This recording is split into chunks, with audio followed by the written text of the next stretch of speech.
Hello, everyone, and welcome back to It's On Me with Jess and G, the only podcast where all things Italian and out of bound are discussed. My name is Jessica Marchi. And I'm Giana Carly. And we are two Italian women, very passionate Italian women that love to embrace our culture and talk about our Italian culture and laugh at each other and laugh at everything Italian. And today we are going to be talking about slang, language, and the lack of understanding sometimes when we speak. For example, when I say, "Gee, let's go to Macca's," what do you understand? Well, now I know what it means, but before I knew it meant McDonald's, I was like, what? Where are we going? But first, let's rewind. I'm Jessica Marchi. I am an actor, content creator, a host, a presenter, a podcast person. I don't know. You can put so many things on my resume. And I moved over to Australia when I was 15. And that's it. That's all I'm going to say about myself. G, over to you. And I'm Giana. I'm an actor, producer, and sometimes I dress up as my 80-year-old Italian nonna.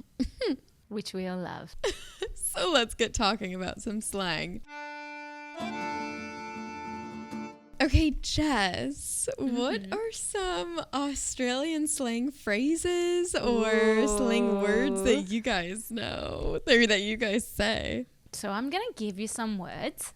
I actually wrote them down, and I want to see if you can understand what they mean. Okay, are you ready? Okay.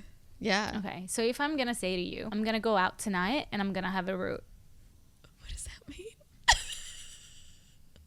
Does that mean like you're going to have a lot of fun? No. So if I said to you, I'm going on a date tonight and then I'm going to have a root. You're going to have sex. Yeah. Yeah. To have a root means to have sex. I've never, ever heard that in my life. So, okay. I'm thinking like root of a tree. Mm-mm. Well, that would make sense if that was something that women said. Or men. Where does it come from? Do you know? I have no idea, but I use that all the time because I always need a root. So I'm always like, I don't always need a root, but also like I wouldn't mind doing it more often than I do it. Like it's like I need a root. You can say I need a root. And obviously my accent isn't the best for it, but you understand. I'm representing Italy and Australia. Don't come for me. I've never, ever heard that in my entire life. Okay, next one. Let's go. Another one. Arvo. Arvo? Mm-hmm. I'm going to go there in the Arvo. The Arvo. I literally have no idea what that means. Early evening? Afternoon. Arvo. I've never heard that in my life. Okay, this one. Are you going to go to the Bottle-O or am I? Is that the bar? No, but it's kind of close.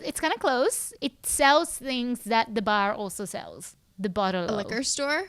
Yeah, it's a bottle shop. Mm-hmm. Wow, this is hard. Oh my God, I'm failing my test. Okay, these are so good. Next.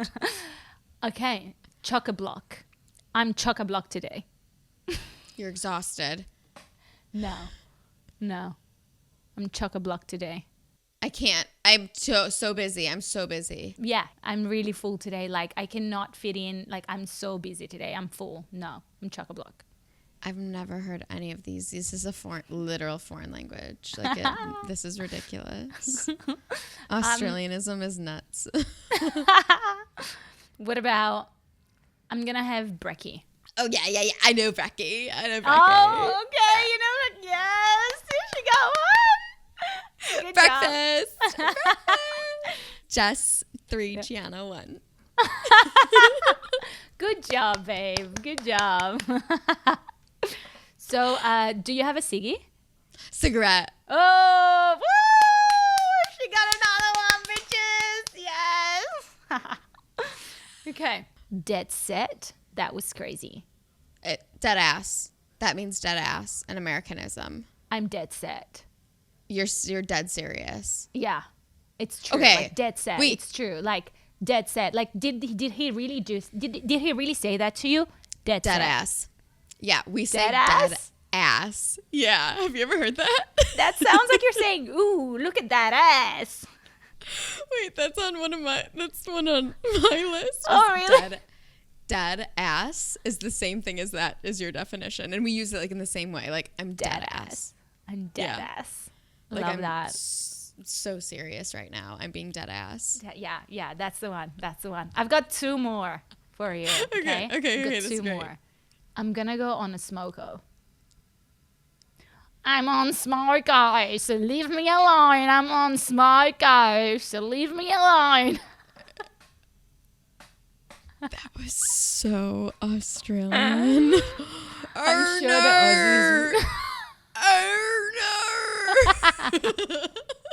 The Aussies probably hate me, but it's fine. I love it. Wait, does that mean that you have like a smoke break from work and like Oh you're my on god, like a good 5 job. minute Yeah, break? it's a cigarette break. Yeah, good job. It's called a smoko, so it's like I'm on smoko. Do a lot of Australians smoke? I don't know. I feel like Italians smoke a lot. Like it's part of the culture to smoke a lot in Italy. I don't think like people of course smoke it. It's vaping. Everyone vapes now. Everyone's vaping. But Right. I don't necessarily know. I think like the older people, older generation still, they go on smoko and they smoke either cigarettes or weed or whatever even though weed isn't legal here. But anyway. Wild. And then the last one. Ready? Okay, hit me. Are you going to skull that? Skull. Do you like yell skull at someone? Like, is that normal? Like, skull, Jess. Skull, like skull. Skull. I have no idea. Here's to Giana, she's blue. She's a peace. What? That means to down a drink, like skull a drink. I'm gonna skull that. Like if you need to leave the bar because it's closing and you still have a drink, you say skull it, and you're like all right, I'm gonna skull it. Kill your drink. Okay, yeah, kill it. Kill it. Okay, yeah, like kill it, like skull, kill, skull, dead. I want to hear all of yours. Oh my god, I feel like I don't have as good of ones, but there are so many in American English.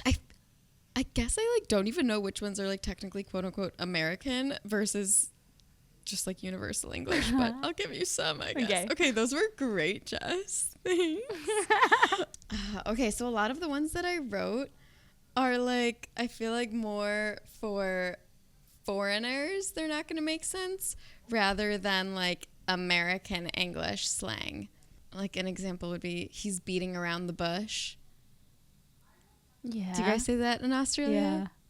Yeah. Okay, yeah. But like as like someone learning English as a second language, these are phrases that make no sense or are difficult to understand. Idioms? Yeah, idioms, exactly. Yeah. So like beating around the bush where he's not like saying it outright. Yeah. Or someone's like as fit as a fiddle, or are you pulling my leg? Fit as a fiddle? What is that? Fit as a fiddle. Fit as a fiddle?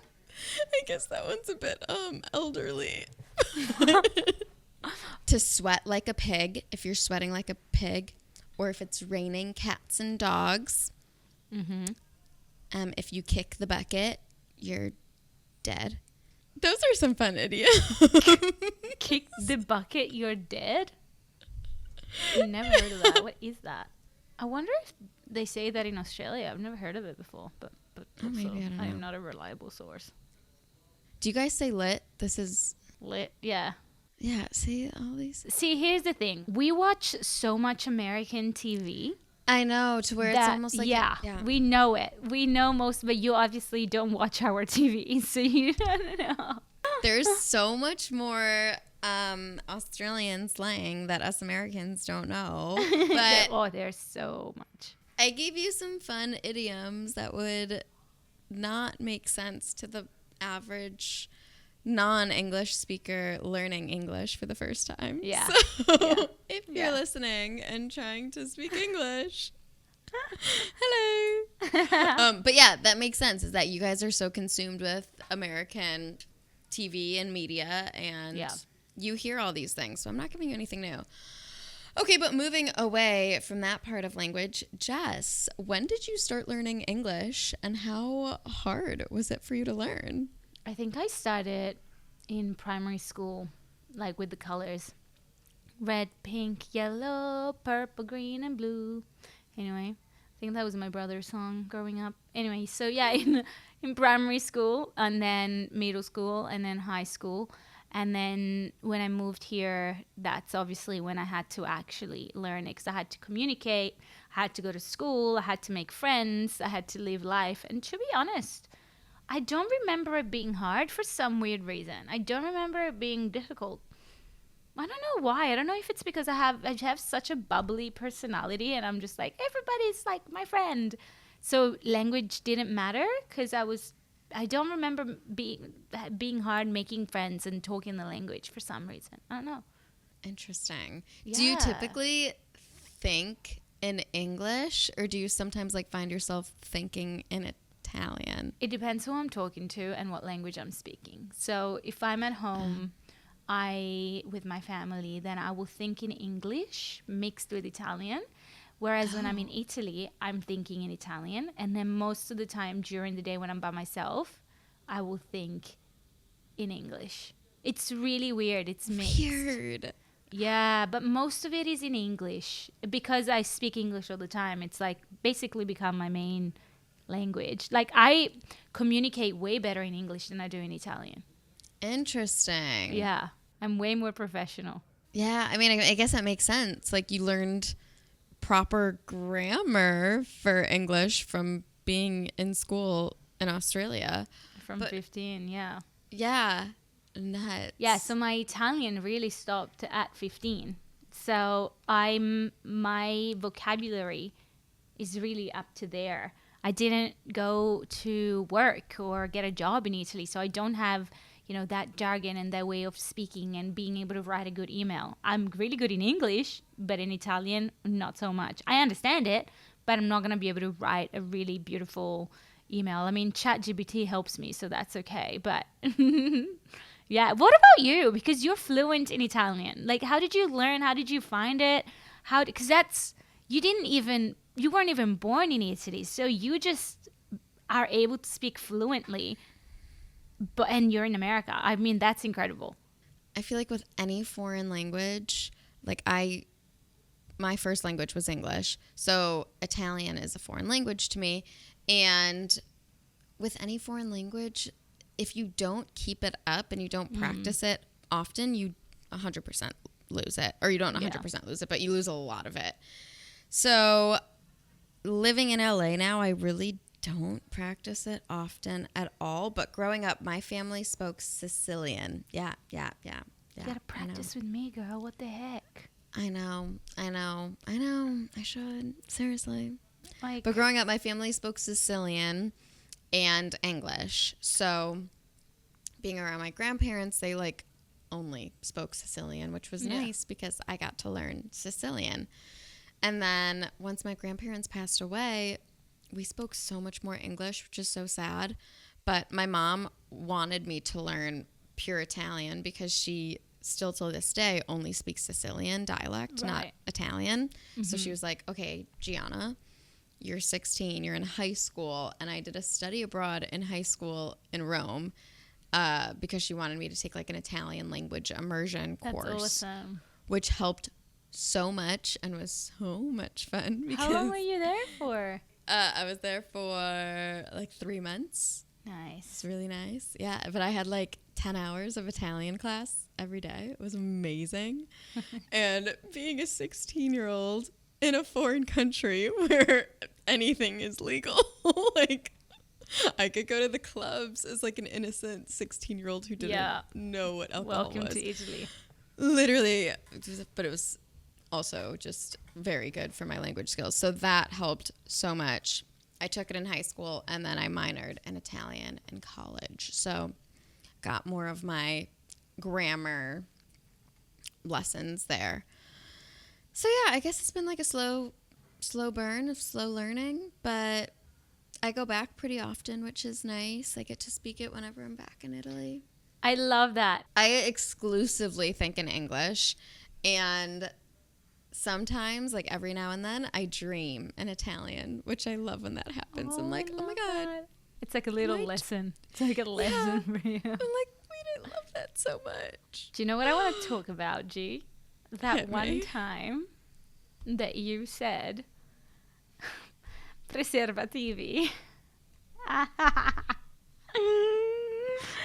instead of please say that story. Please share that story. So basically, G did a little bit of a boo-boo, translating literally from English to Italian. You need to say this story, please. Oh my God. Okay. So I definitely make the mistake with when I'm speaking Italian, sometimes my brain is thinking in English. So I'm in Italy, in Sicily, with my old aunt Carmela. She's maybe like 75. And I was talking to her and her daughter, my cousin Mariella, neither of which speak a single word of English. So we're only talking in Italian. And we were talking about the food in Italy versus the food in America. And I was explaining how the fruit in Italy was so delicious because unlike America, they don't put a ton of preservatives on their fruit. So as I'm thinking this, that's how I'm thinking it in English, but I'm speaking it in Italian, which is like, qua in Italia non ci sono preservativi nella frutta. And they were like, oh. And like, just for reference, for anybody that doesn't know, preservativi means condoms in Italian. But there's so many words like that they sound the same in English and Italian. So my brain just went to, oh, I'm saying preservatives. It must be preservativi. No, she's like, there's not that many condoms in fruit here in Italy. Well, I would hope that there would not be. I would really hope. That's so funny. I literally died when you told me that. That's so good. Switched the topic so fast. They did not comment on that at all. And they just moved on. And I was like, oh, what just happened? And then later I learned my mistake. That's so funny. But with that, I want to get into some interesting stories of people that had to go through the same thing. All right. So someone said, I was staying at my ex's place. She's half Chinese, half Mexican. When her Chinese grandfather, who was on a visit and only spoke Chinese, came for lunch. We were both drinking tequila, and since I didn't know how to say cheers in Chinese, I thought I would try with the Spanish salud. As I raised my glass and said salud, he shook his head and said no. Turned out the salud sounds like salu, which in Chinese dialect, the one that he spoke, means cut penis off. That's so funny. Salu, cut penis. Can you imagine? What Chinese dialect is that? Salu means cut penis off. And you're with family. That is just like, that's when it's family. Oh my God, I would have died. That's hilarious. Oh my God. Okay. I also speak some Mandarin, but I did not know that. I have to add that to my Chinese Yeah, that's slang. right. You speak it. Yeah, I mean, That's so maybe fun. I'm not saying it right. I mean, probably I'm not saying it right. Let's be real here, but That's hilarious. Also, I think it's even funnier, Jess. Why and how did we both pick stories about the word penis? oh my God, you have to. What's your story? I want to hear your story. Tell me your story. About the word penis, I'm dead. Okay, here's my story. My aunt recently moved to Italy and married an Italian man. She now goes to church every single week and did a reading last week at church. After her reading, she spoke from her heart. She wanted to talk about the pain of Christ on the cross. But instead of saying pain, which translates to dolore in Italian, she said, il pene del Cristo. In front of the entire Mass, which translates to the penis of Christ. Christ's penis, you know? It's just turned into a different type of mass, that one. That's hilarious. Honestly, what's wrong with us? We all picked penis story because my second story also is got to do It's it. about a penis? You have to be kidding me. Jess, how do we do that? I'm embarrassed. I'm sorry, you guys. We're not 12, I promise. Maybe we're just penis deprived. Maybe we're calling it in. We're calling it in. I'm dead. Okay. Well, I'll talk for myself. I'm definitely penis deprived. Let's just leave it at that. All right. This story is, my Spanish is decent, but not wonderful. I was in a dorm with two Puerto Rican girls. One was talking on Skype with her boyfriend, and she said, "Tiene muchos pines. Me gusta todos pines." Or something like that. Apparently, she was collecting pins, and the slang plural of pins is penis, which with a Spanish accent sounds like penis. Which, because my accent is very similar, I probably didn't even say it properly because it sounded like penis. Oh, no. Can you imagine? Tiene muchos pines. Me gusta todos pines. Me gusta todos pines. I like all the penises. I like all of them. Me gusta. Me gusta todos les. Me gusta todos pines. Tiene mucho, though. Like, how many is mucho? You know what I mean? That's crazy. ¿Cuántos pines tienen? Do you have one more story for us? Because these are I have fun. one more. It's a British foreigner in America. I haven't even heard of this slang myself, so I was confused reading this. I wonder if you heard it. Foreigner here, I got called a pure banana whilst having a friendly conversation with someone. Is this slang, and is it a compliment or an insult? Have you heard that before? No, a pure banana. Okay, I haven't heard of it either, but I obviously had to look it up. And I guess the slang of it means someone who's a little odd, funny, or both. Oh, So it doesn't really seem like an insult, but just like pure banana. they're just a bit odd. That's interesting, and that's British. No. He was in America. Oh, so you should know this. I've never heard it before. If someone called me a pure banana, I'd be like, "Excuse me?" Say what? Like, excuse me? And now it's that time of the podcast where we like to share a little something good because the world is messy and we'd love to leave you on a happy and positive note. I have a story for us today. Yes. A New York City medical school goes tuition free thanks to a $1 billion gift. On February 26th, 2024, a New York City medical school will be tuition free for all students now thanks to a donation from former professor, the widow of a Wall Street investor.